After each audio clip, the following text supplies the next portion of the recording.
Hi, I'm Steve Adubato coming to you remotely. This is a series of conversations that we're simply calling Confronting Racism. It's not a one-off. It's not a simple segment or a show. It's an ongoing series of conversations. We kick off today with the mayor of the great city of Newark, Mayor Ras Baraka, who is joining us from his office. Mr. Mayor, thank you for joining us.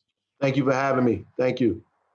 Mayor, you've been on NJTV News, a whole range of other media outlets talking about institutional racism, the post-George Floyd murder on camera, if you will, and a whole range of other issues. Let me ask you this. There was a rally that took place, and we're taping on the 16th of June. A few weeks ago, a rally took place in Newark, 12,000 people.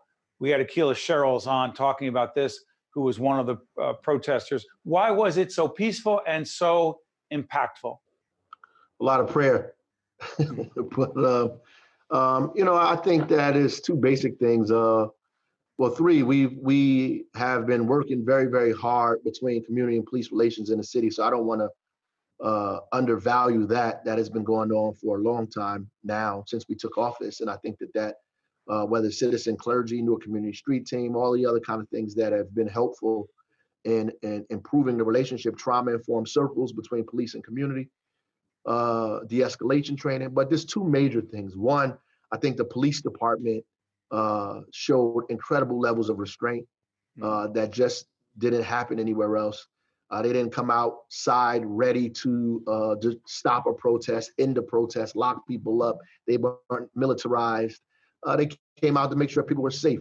And that's the difference. And they took a lot of, later on in that evening, they took a lot of abuse later on in that evening, and they did what they were supposed to do, what they're trained to do. Secondly, which I think is incredibly important, is the community itself. The community basically stepped up to the plate and said, listen, we're outraged, we're angry, we're upset. We've been angry for a while, and we're going to protest, we're going to show our anger, we're going to do what we need to do. But we're not going to let people from other places come to the city of Newark and dictate to us how we want to protest, how we want to show our rage. And you could, that was seen all over social media. How'd they do that, Mayor? How did they know who were those folks, and how did they stop them? Because in so many places, well, you could tell. Happen. Well, I think people in other cities could tell too. I think people in Newark, basically, you have an idea who you believe in, and some of them are even asking people questions like, "Where you from?" and all. Where you from? Yeah, but they know who does not belong. Absolutely, I think, and a lot of the activists and community folks in the city know each other, and they know different people in this community, whether we agree or all the time or not. What we do agree upon is that we love Newark, and I think that became very, very important that evening. And Larry Hamm is a trained kind of organizer who has been doing this for decades, so he knows how to put on a protest in order to get the impact that we need. Mayor, the President Trump said law enforcement combined with, at the time, I believe, U.S. military forces, it's debatable whether they should even be involved or not, they should, quote, dominate the streets, you say? That the police should dominate the streets? No, the president said, yes, the police should dominate the streets from the protesters. Well, first of all, it's like absolutely insane to escalate what is obviously already a tense, aggravated, and angry situation. The police have to be trained in de-escalation and have to understand that they're a part of this community as well. And they should be just as outraged about what happened to George Floyd than any other human being. And their job is to make sure people have a right to express or exercise their First Amendment in a way that they can have the impact that they have and make sure that everybody is safe. That's their job, to come out there and make sure everyone is safe and that people have the ability to express their First Amendment rights. Mr. Mayor, there are some who have called for, quote, defunding the police. If I have your quote correct, you were quoted as saying that was a bourgeois liberal idea, won't fly. What do you mean? Well, not defund. I think the press, they ran with the headline that they thought was the sexiest. Abolish the police. There's a difference between abolishing the police and defunding the police, right? So disinvestment from police agencies that are a third of the city's budget. Public safety is over $200 million here in the city of Newark. The police, over $100 million. Obviously, some of that money can be used to go towards de-escalation, could go towards violence prevention, go towards trauma-informed care, go towards social workers, mental health, drug addiction. All those monies can go towards that. Temporary housing to help us reduce crime. Money definitely can be disinvested to go to that. I think that there's a lot of confusion out here, and people are using this to push the idea that we don't need police. And I think that is a bourgeois liberal idea, because every country in the world has a police agency.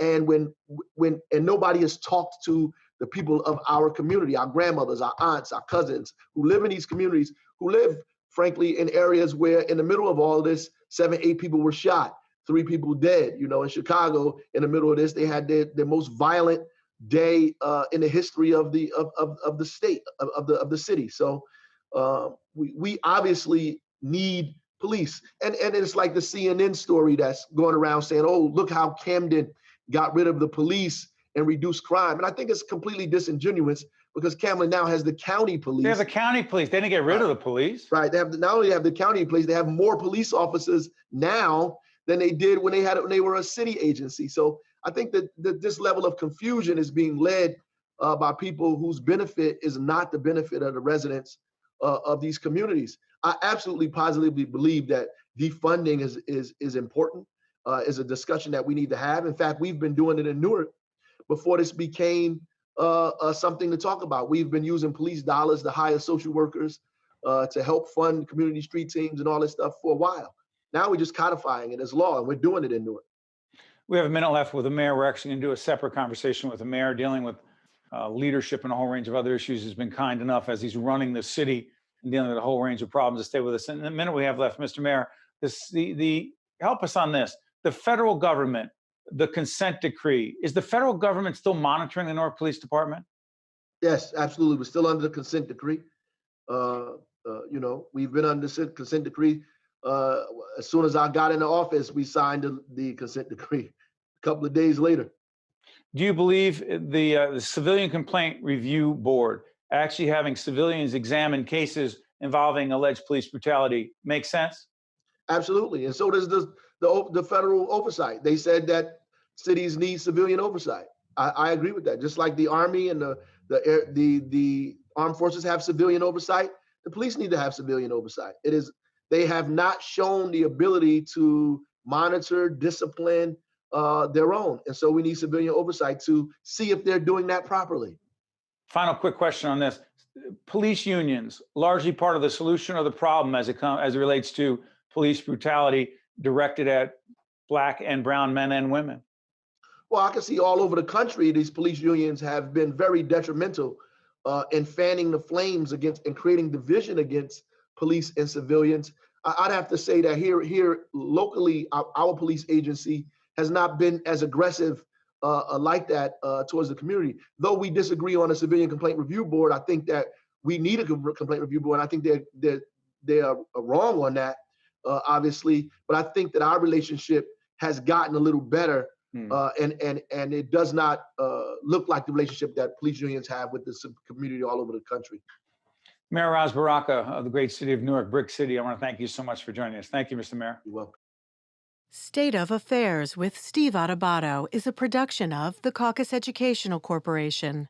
Funding has been provided by the Healthcare Foundation of New Jersey, University Hospital, Newark, New Jersey, Gibbons PC, NJM Insurance Group, New Jersey Institute of Technology, the Port Authority of New York and New Jersey, Operating Engineers, Local 825, the New Jersey Economic Development Authority, IBEW Local 102, and by these public-spirited organizations, individuals, and associations committed to informing New Jersey citizens about the important issues facing the Garden State, and by Employers Association of New Jersey. Promotional support provided by Insider NJ, and by ROI NJ,